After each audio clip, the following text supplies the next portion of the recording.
Max Atkinson spends his life studying videotapes of top politicians talking. There is only one banner that Britain flies. The one it's kept flying for centuries. The red, white and blue. After analysing hundreds of speeches, Dr. Atkinson has discovered the hidden rules of the word games played by politicians to make us applaud. Ann Brennan has never made a political speech in her life, and she's worried. A housewife who's only just got involved in politics, she will soon have to stand up and address a party conference. I'm absolutely petrified of standing in front of this audience, but if someone is prepared to show me and teach me how to do it, then I'll be highly delighted to go along and have a go at it. World in Action challenged Dr. Atkinson to put his theories to the test, to reveal the tricks of the speaker's trade and transform Ann Brennan into an orator. There is only one banner that Britain flies. Voices have been raised protesting. Some local authorities controlled by the left. Million pounds.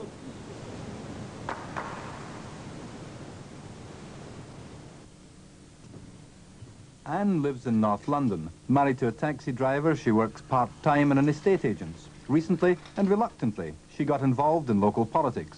Basically, I never thought politics had much to do with me, really. It was only sort of over the last few years where I thought, well, I'm not too happy. And if I feel like this, I felt the best thing for me to do, really, was to try to become involved. So I looked around and I thought, well, the SDP seems to be more the party for me. But having said that, I found that they were really middle-class intellectual people, terribly nice, but really didn't relate to your everyday, ordinary, working-class person. They really didn't know the difficulties of perhaps living on a council estate, as I've done all my life. And I thought really to try to help them and to help the people who live on these estates, perhaps it's better if someone like me spoke to them. I suppose what you get a lot of sort of kids and people like that, do you? Oh, well, I mean, even if the police was to chase anybody, Pentonville Road, they run right up the staircase through here, right the way round. There's so many. Yeah. Is it just children, or like, you know, do you get problems with sort of winos or anything like that? The winos, as I said, the prostitutes, you get children running here, especially over dinner time. I find it quite easy to talk to people face to face, person to person. But what I've got to do when I get to Buxton is carry this argument into the hall.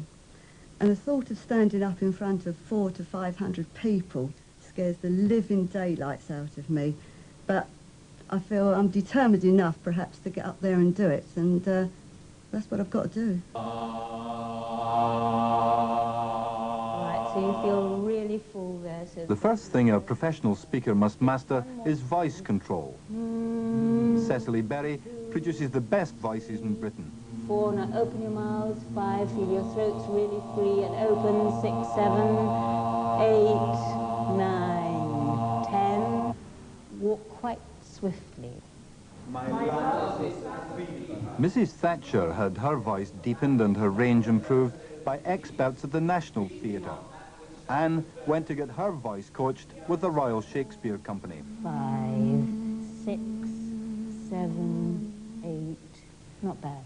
And open your mouth and then just sigh out. That's good. And jump. Hey! Hey! Good. And again. Ha. Ha. Ha. Right. And fill down and hey. Hey! And fill down and ho. Ho. Ho. That's it. Do you begin to feel a bit freer up there? I do, yeah. Good. It's like when people say take a deep breath and do it, you know, and it's absolutely like that.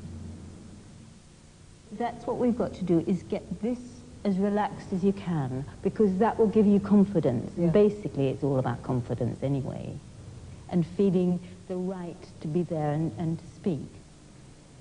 In Oxford, scientists at Wolfson College study the subtleties of human speech and body language. Anne went there to meet the man who watches video to expose the devices used by the most effective public speakers. The results of Dr. Atkinson's studies are revealed today in his book, Our Master's Voices.